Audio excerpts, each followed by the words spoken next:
Earlier this week, Michelle Greenstein brought me, and brought you actually, a report on the coming cashless society. And we talked about eye scans, remember, and finger scans and facial scans, and how we're likely to see a future where your biometric information is linked to every transaction that you make. And we also showed you 40 different countries that have already developed some sort of biometric ID grid.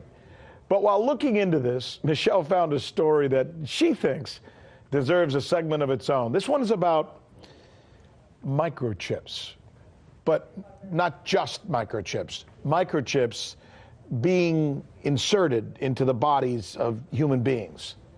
So Michelle joins us now to tell us about this coming cashless society and how that might affect it as well. This is kind of creepy, but I can't wait to hear more about it. So microchips in human bodies. Do tell. So these are radio frequency identification chips, or RFID. Yeah. This is the same exact technology that right now we have in most of our debit and credit cards. We also have a number of states, New York, Vermont, Michigan, that have already adopted an RFID chip program for their driver's licenses. And as more states sign on to this, this may become mandatory in the U.S. But let's talk about these chips, like you can see here, in your bodies. Look, with all technology, you have good and bad sides, right? So there's definitely potential for some good. If you're differently able, if you're perhaps unable to open a door without help, then this will allow you to gain access to your home. If you go to the hospital, they will have all your medical records right there. And then, of course, you have the issue of lost pets. Over the past few years, we've seen these heartwarming stories of owners being reunited with their dogs.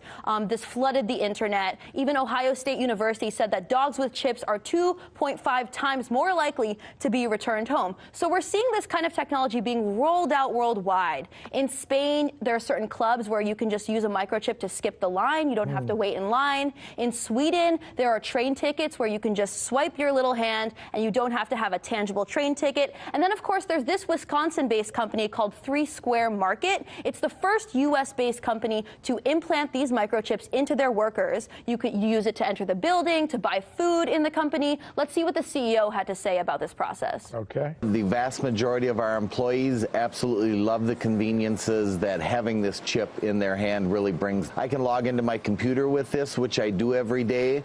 I can log into my phone with it. I can pay for items if I forgot my credit card or my phone. I can log into work. This is the actual size of the chip. I don't know if you can see that, but it is the size of a grain of rice, literally. So this is the kind of thing that could be really good for humanity, right? We could prevent identity theft.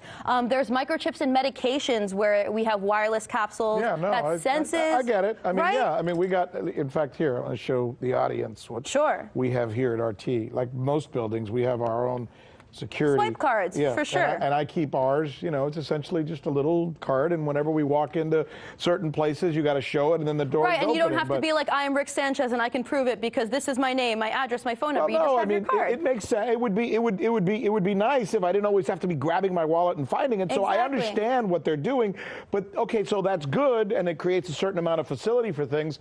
I don't want something in my body, A, and B, I'm uncomfortable with the fact that then somebody could be surveilling me at all times. Right, exactly. There's a huge privacy concern, and this is the type of ramification, political ramifications, that innovators usually don't consider. Of course, governments and corporations can exploit this kind of data and thus exploit you. But right now, this is not mandatory, right?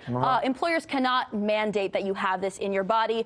In California, there's actually a law that banned the forced implementation of these chips. Just this month, the Arkansas House voted to also ban employers from requiring implants in their employees. But look, with all technology, everything is voluntary until it's not, right? Until it's required. Exactly. So they shove this in our faces. There's a lot of mainstream coverage about this sort of trend. Look how cool, right? Exactly. And some people are scared of it. People talk about it. Most people hate it, as they do now, because it's very new. But then you have some people saying, oh, well, it's not so bad. And then, of course, you have the issue of economically forcing people. Like if you want to get a certain job or eat at a certain restaurant, you're going to choose to put this in your body. And then we have the case of Jane Goodyear. She was actually fined for failing to microchip her dog. Take a look at this headline. So it's only a matter of time before these types of policies make their way to microchipping your own self. So what we're seeing is increased surveillance, all in the name of convenience, as usual. Right now, we can unlock our phones with our faces, right?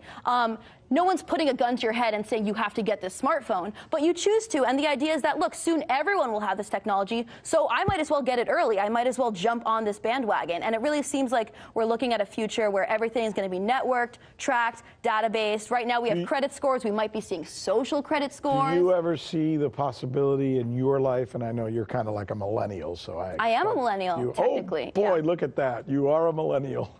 And with pride, she says it. All right. Do you ever see a possibility where you would allow somebody to put something like that in your body? Right now, no, but I cannot imagine that I can predict this kind of thing. Who knows? If everyone around me had it, if I lived 20 years from now, maybe everyone had it and I wouldn't even think twice. Yeah, there was a time when we said that we would never have cell phones on us at all times, or we would never always have to use credit cards. Right. And we just need to ask. And it's become the new normal, right? It's the reality of our times. We just need to ask who's behind this push, and we'll definitely follow up about that. Millennial Michelle Greenstein joining us tonight with the Millennial Report. Hey YouTube, thanks for checking out our channel. We hope you enjoyed the video. We have tons of content for you just like this. For more of RT America's one-of-a-kind news and analysis, be sure to subscribe and never stop questioning more.